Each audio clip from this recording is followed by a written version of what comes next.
Hello everyone, welcome to this channel. तो आज हम यहाँ पे लाए हैं एनटी अभ्यास के कुछ सिलेक्टेड क्वेश्चंस जो उनके फुल सिलेबस मॉक टेस्ट से उठाए हुए हैं। तो सबसे पहला सवाल यहाँ पे हम कर रहे हैं। क्वेश्चन में दिया है कि एक पेंडुलम का एंगुलर एम्पलीट्यूड थीटा के बराबर है। एंगुलर एम्पलीट्यूड थीटा के बराबर है, यानी कि मैक्सिमम एंगल ट्रेवल कर सकता है थीटा के बराबर अपनी मीन पोजीशन से। The tension in the string at extreme position is T1 and the bottom is T2. If it is known that T2 is equal to 2T1, then find the value of cos theta. तो यहां पे मैं diagram बना देता हूं कि एक pendulum जो है, पेंडुलम है कुछ इस तरीके से और इसका एंगुलर जो एम्पलीट्यूड है वो थीटा के बराबर है। तो जब ये अपने एम्पलीट्यूड यानी एक्सट्रीम पोजीशन पर होगा तो इसकी वेलोसिटी जो है होने वाली है जीरो के बराबर। वेलोसिटी जीरो होने के बराबर होने वाली है, एंगुलर स्पीड जीरो के बराबर होने वाली है। तो यहाँ पे मैं कह सकता हूँ कि टेंशन जो है T1 के बराबर है। ये है आपके पास mg का एक कंपोनेंट होगा mg sin थीटा और एक होगा आपके पास कंपोनेंट mg cos थीटा। तो मैं ये कह सकता हूँ कि इस पार्टिकल के ऊपर इस डायरेक्शन में जो फोर्सेस हैं जीरो के बराबर हैं, बिकॉज कोई भी इसके पास सेंट्रीपिटल एक्सेलरेशन इस समय नहीं है। सो लिखूंगा यहाँ पे T1 minus mg cos theta is equal to m into l into 0 का स्क्वायर। ये इक्वेशन कायदे से बनती है। तो यहाँ पे ओमेगा की वैल्यू मैंने जीरो के बराबर कर दी, तो आपको मिल जाता है T1 is equal to mg cos theta. ये T1 की वैल्यू आपको यहाँ से मिल जाती है। अब जब ये पहुंच जाता है अपनी लोएस्ट पोजीशन पे, पहुंच जाता है तो इसके पास लेट्स से स्पीड हो जाती है v के बराबर, और वो मैं निकाल सकता हूं कंजर्वेशन ऑफ मैकेनिकल एनर्जी से कि यहां से यहां तक इन्होंने डिस्प्लेसमेंट, यहाँ वर्टिकल डिस्प्लेसमेंट जो हुआ है वो L into 1 minus cos theta के बराबर है। ये कितने हजारों बार कैलकुलेशन हम कर चुके हैं, L into 1 minus cos theta. तो मैं यहां से यहां वर्क एनर्जी थ्योरम लगाऊं तो आपको मिलेगा work done by gravity is mgl 1 minus cos theta plus work done by tension is zero, और कोई फोर्स यहाँ पे है नहीं, is equal to change in kinetic energy half into m into v square minus zero. तो यहां से आपको वैल्यू मिलने वाली है v स्क्वायर, v की वैल्यू मिलने वाली है या v स्क्वायर बाय l की वैल्यू निकाल दो। v स्क्वायर बाय l आपको यहाँ पे मिल जाता है 2g 1 minus cos theta. v square by l is equal to 2g 1 minus cos theta. और ये v स्क्वायर बाय l क्या है?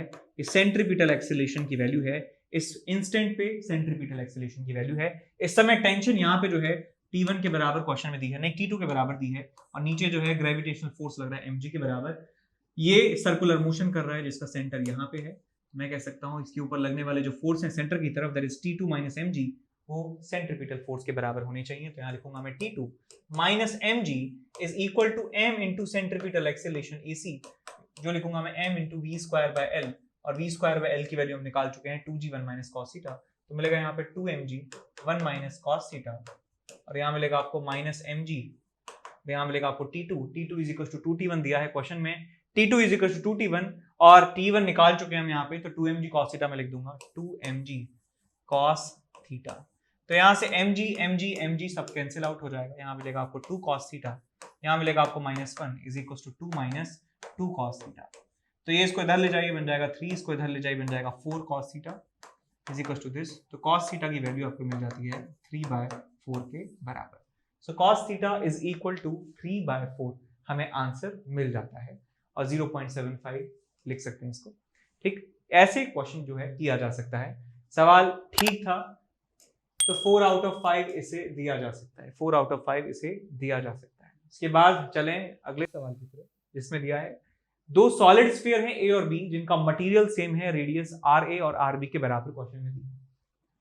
RA और RB इसकी रेडियस है। Both the spheres are cooled from the same temperature under the conditions valid for Newton's law of cooling. हम जानते हैं न्यूटन्स लॉ ऑफ कूलिंग जो है उसमें कूलिंग कौन से प्रोसेस के थ्रू मानी जाती है? रेडिएशन के थ्रू। और वो आता कैसे है? आप जानते हैं कि दो फॉर्मूले हमारे पास, जो पावर है E A sigma T raised to the power 4, और आपके पास Q is equals to ms delta T। इन दोनों फॉर्मूले से जो है न्यूटन्स लॉ ऑफ कूलिंग जो है वो प्रूव किया जाता है, डेरिवेशन उसका होता है वहां से। तो हमें rate of change of temperature बताना है A और B का, rate of change of temperature. तो यहाँ देखिए हम जानते हैं कि हीट किस रेट से रेडिएशन में निकलती है, dQ/dt is equals to E A sigma T raised to the power 4, और हम जानते हैं किसी भी एक आपके पास सॉलिड ऑब्जेक्ट है तो उसमें हीट जो है वो ms डेल्टा टी के बराबर होता है। तो मैं यहाँ लिखूंगा इसको डिफरेंशिएट करके, that dq by dt is equal to ms dt by dt। ये यहाँ पे मैं लिख सकता हूँ, और इस इक्वेशन से dq by dt की वैल्यू कितनी है, e a sigma t raise to the power 4। इसे लिख सकता हूँ मैं e a sigma t raise to the power 4। तो इन दोनों को यदि आप इक्वेट कर देते हैं तो आपको मिलेगा dt by dt, यानी कि टेम्परेचर के गिरने का रेट इज इक्वल्स टू, आपको यहाँ मिलेगा e a sigma t raise to the power 4 divided by ms। Mass को लिख सकता हूँ मैं डेंसिटी इनटू वॉल्यूम, तो यहाँ और एरिया को लिख सकता हूँ 4 पाई r स्क्वायर एक स्फीयर के लिए। सो dt by dt is equal to E 4 pi r square sigma t raised to the power 4 divided by m, which is density into volume 4 by 3 pi r cube into s। तो ये sphere जो है इनके material समान है, यानी कि s की जो वैल्यू है वो समान है, इमिसिविटी जो है वो समान है, और सिग्मा तो कांस्टेंट होता है ये दोनों के लिए। सेम टेम्परेचर से ठंडा किया है तो टेम्परेचर भी समान है, रो सबके लिए समान है, मटेरियल सेम है, 4 by 3 पाई सबके लिए समान है, 4 पाई सबके लिए समान है। r स्क्वायर से पावर जो है दो पावर नीचे की हट जाएंगी, तो मैं लिख सकता हूं इन दोनों के लिए dt by dt जो है वो प्रोपोर्शनल है 1/r के। और यदि आपको रेशियो निकालना है, सो dt by dt for a divided by dt by dt of b, तो इनके रेडियस के इनवर्स रेशियो के बराबर ही होने वाला है, that is rb divided by ra। तो हमारा आंसर आ जाएगा इन स्फीयर के केस में rb by ra के बराबर। तो बी ऑप्शन हमारा सही हो जाता है। सवाल ठीक था, बेसिक सवाल था, 3 आउट ऑफ 5 इसे दे सकते हैं। इसके बाद चलें अगले क्वेश्चन की तरफ, जिसमें दिया है PV diagram for ideal gas is shown. The gas undergoes from initial state A to final state B such that initial and final volumes are same. Select the correct alternative for given process. एक बार alternative जो है पढ़ लेते हैं कि work done by the gas is positive, work done by gas is negative, temperature of the gas increases continuously, process is isochoric। तो पहले हम ये कह सकते हैं कि ये प्रोसेस आइसोकोरिक तो नहीं है, बिकॉज आइसोकोरिक प्रोसेस जो है उसमें हर जगह वॉल्यूम समान रहता है, हर जगह वॉल्यूम समान रहता है। यदि एक स्ट्रेट लाइन होती ए से बी तक तो हम आइसोकोरिक उसे कह सकते थे। इसका मतलब हमारा जो ये ऑप्शन है डी, ये गलत हो जाता है। अब बात करें वर्क डन की, वर्क डन कैसे निकालें। तो यहां देखिए बेटा कि मैं इस ग्राफ को दो पार्ट्स में डिवाइड कर रहा हूं। इस पॉइंट को मैं कह देता हूं सी। तो ए से सी तक जो है प्रोसेस एक है, और सी से जो बी है वो प्रोसेस दूसरी है। ठीक है, ग्राफ ए से सी तक मैं ऑब्जर्व कर रहा हूं अलग, और सी से बी को ऑब्जर्व कर रहा हूं अलग। तो सी से ए जो है वॉल्यूम हुआ है कम, ए पे वॉल्यूम ज्यादा था, सी पे वॉल्यूम कम है, यानी ए से सी में वॉल्यूम जो है कम हुआ है। वॉल्यूम कम होता है, वॉल्यूम डिक्रीज होता है, तो मैं जानता हूं कि वर्क डन जो है होता है इंटीग्रल पीडीवी, और वॉल्यूम यदि कम हो रहा है इसका मतलब वर्क डन नेगेटिव होगा। तो वर्क डन यहाँ पे होगा नेगेटिव ए से सी में, वर्क डन जो है ए से सी में होने वाला है नेगेटिव, और मैं कह सकता हूं सी से बी में जो है वॉल्यूम बढ़ा है। बेटा देखिए सी से बी में वॉल्यूम बढ़ा है, इसका मतलब जो work done in process C to B जो है वो पॉजिटिव होने वाला है। अब टोटल वर्क डन जो है वो क्या होगा, वर्क डन इन टोटल कितना हो जाएगा, work done in A to C plus work done by C to B, work done in C to B. तो देखिए कौन ज्यादा है कौन कम है। यहां से यहां तक जो प्रोसेस हुई है वहां पे एवरेज प्रेशर जो है ज्यादा रहा है, और सी से बी जो प्रोसेस है वहां पे एवरेज प्रेशर कम है। हम जानते हैं कि जो वर्क डन होता है वो पीडीवी होता है, यानी कि प्रेशर जहां पे एवरेज ज्यादा होगा सेम वॉल्यूम चेंज के लिए, वहां पे वर्क डन भी ज्यादा होगा। और जिस प्रोसेस में प्रेशर एवरेज कम है वॉल्यूम में चेंज उतना ही है। हम कंपेयर कर सकते हैं कि ए से सी में जो वॉल्यूम चेंज है वो समान है, लेकिन यहाँ पे जो एवरेज प्रेशर है वो ज्यादा है, और यहाँ जो एवरेज प्रेशर है कम है। इसका मतलब ये पॉजिटिव वर्क डन जो है सी से बी में वो छोटा है, और जो नेगेटिव वर्क डन है ए से सी में वो ज्यादा है।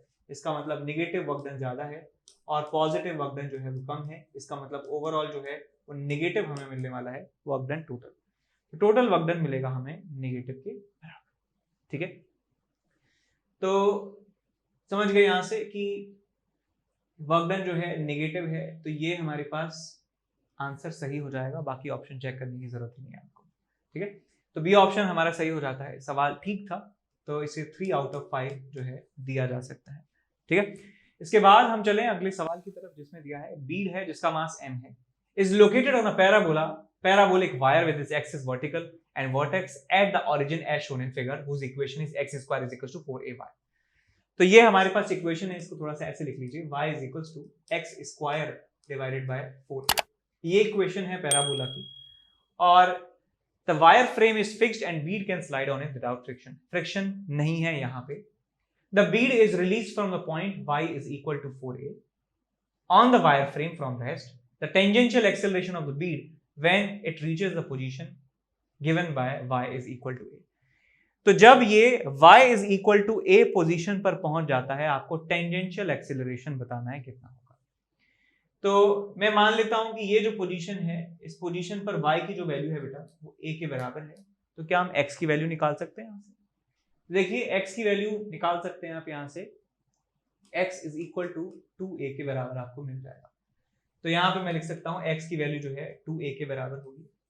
और इस लोकेशन पर यदि मैं एक टेंजेंट बनाता हूँ, इस लोकेशन पर यदि मैं एक टेंजेंट बनाता हूँ, तो इस टेंजेंट का स्लोप हम बता सकते हैं। तो यहाँ से मैं लिख सकता हूँ कि dy by dx इस ग्राफ का कितना हो जाएगा, dy by dx is equal to 2x upon 4a।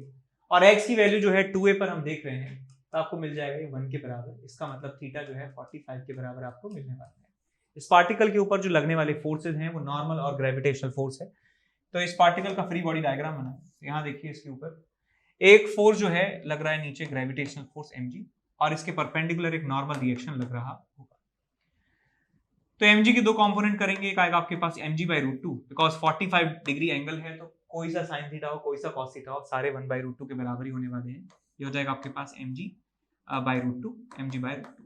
आप कह सकते हैं कि टेंजेंट के अलोंग जो इसके ऊपर फोर्सेस हैं वो mg/√2 के बराबर है। तो इसका टेंजेंशियल एक्सेलरेशन कितना हो जाएगा, at is equals to g/√2 के बराबर। तो हमारा आंसर कितना हो जाएगा, g/√2। तो इसका टेंजेंशियल एक्सेलरेशन होगा g/√2।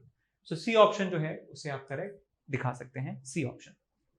सवाल ठीक था, मीडियम था, 3 आउट ऑफ 5 इसे आप दे सकते हैं। IIT में इतनी बार पूछ लिया है और जी मेन में अब ये पूछे जा रहे हैं, तो सवाल बहुत ज्यादा बार आपके सामने से गुजर चुका होगा ये वाला। कभी इस वायर को एक्सेलरेट कर देते हैं, कभी छोड़ देते हैं, कभी कंजर्वेशन ऑफ मैकेनिकल एनर्जी लगवा लेते हैं, वर्क डन निकलवा लेते हैं। तो बहुत सारे वेरिएशन इस तरह के क्वेश्चंस के हैं। अब यदि आपने तैयारी की है अच्छे से, तो ऑफ कोर्स आप ये फैमिलियर हो चुके होंगे इन सारे कॉन्सेप्ट से। तो इसलिए मैंने इसको दिया है 3 आउट ऑफ 5। यहाँ पे हम क्वेश्चन डिस्कस करने जा रहे हैं। क्वेश्चन में दिया है कि a block is dragged on a smooth horizontal plane with the help of light rope which moves with the velocity v as shown in figure. The horizontal velocity of the block आपसे पूछी गई है। तो सबसे पहले तो आपको ऐसे क्वेश्चंस में ये डिटरमिन करना होता है कि जो ब्लॉक है जिसका वेलोसिटी पूछा है उसका नेट वेलोसिटी किस डायरेक्शन में है। यानी कि रस्सी से कनेक्टेड जितने भी ऑब्जेक्ट्स हैं उनकी नेट वेलोसिटी, रिजल्टेंट वेलोसिटी का डायरेक्शन आपको आना जरूरी है, वही हमें देखना है। तो आप देखिए, जो रस्सी है इस समय इस तरीके से टिल्टेड है, तो जब इसको आगे खींचा जाएगा तो ये ब्लॉक जो है वो यहाँ पर आएगा और रस्सी जो है थोड़ा सा और कम टिल्ट होने वाली है। और जब तक ये रस्सी एकदम वर्टिकल नहीं हो जाती तब तक ब्लॉक वर्टिकल डायरेक्शन में नहीं जा सकता है। लोगों को ये डाउट होता है कि ये ऐसे जाएगा, नहीं, इसकी वेलोसिटी के बारे में पूछ रहे हैं, एक्सेलरेशन के बारे में नहीं। तो ये जो है ये चलेगा इस डायरेक्शन में, इस इंस्टेंट पर इसकी वेलोसिटी जो है इस डायरेक्शन में होने वाली है। अब मैं कंस्ट्रेंट जो है मोशन लगाने वाला हूं। मैं कह सकता हूं कि इस पार्टिकल की वेलोसिटी आगे की तरफ है, तो इस वाले पार्ट की वेलोसिटी भी जो है v के बराबर होने वाली है। इस वाले पार्टिकल की भी वेलोसिटी v होने वाली है, इस वाले पार्ट की भी वेलोसिटी v होने वाली है, इस वाले पार्ट की भी वेलोसिटी v होने वाली है, इस वाले पार्ट की भी वेलोसिटी v होने वाली है। तो इसका मतलब इस वेलोसिटी का जो ये वाला कंपोनेंट है वो v के बराबर आपको करना है।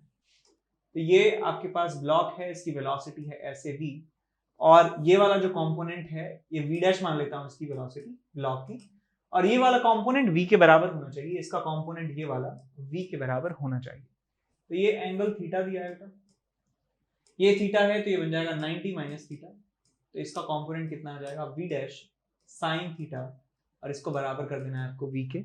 सो v is equal to v' sine theta. तो यहां से आपको मिल जाएगा v' is equal to v cosec theta. So answer आ जाएगा आपके पास v' is equal to v cosec theta. Check कर लीजिए, सी ऑप्शन जो है आपको मैच कर जाता है, तो आपका ये आंसर हो जाता है। सवाल जो है एवरेज था, 3 आउट ऑफ 5 इसे आप रेट कर सकते हैं। इसके बाद चलें अगले क्वेश्चन की तरफ। अगला क्वेश्चन ये है कि ब्लॉक का मास m है, इनिशियली वो x इज इक्वल टू 0 पे था, उसके ऊपर एक फोर्स लगता है, अजीबोगरीब वेरिएबल फोर्स है।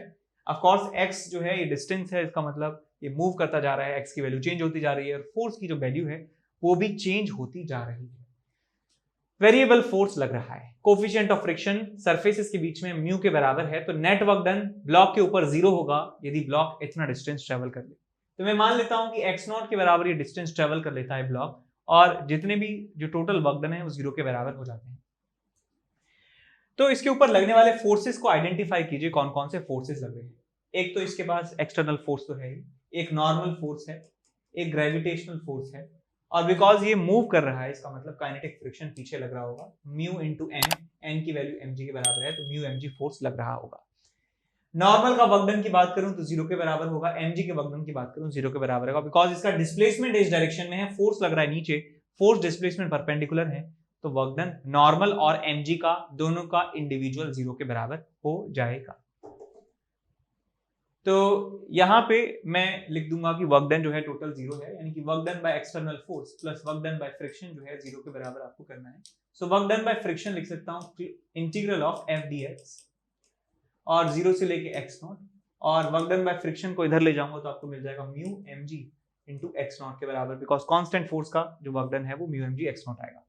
इसको इंटीग्रेट करेंगे 0 से लेके x0, तो आपको मिलेगा यहाँ से ax0 माइनस bx0 का स्क्वायर बाई 2, और ये आ जाएगा आपके पास म्यू mg इंटू x0 के बराबर। तो x0 x0 x0 सब कैंसिल आउट हो जाएगा, और आपको यहाँ से मिल जाएगा bx0 by 2 is equal to a minus mu mg।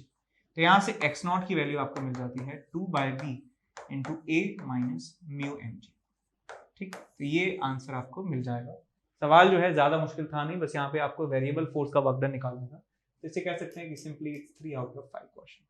ठीक है, आगे चलते हैं। तो क्वेश्चन यहाँ पे हम डिस्कस कर रहे हैं। क्वेश्चन में आपको दिया है कि एक प्रोफेसर है, reads a greeting card received on his 50th birthday with 2.5D glasses keeping on the card, keeping the card 25 centimetre away।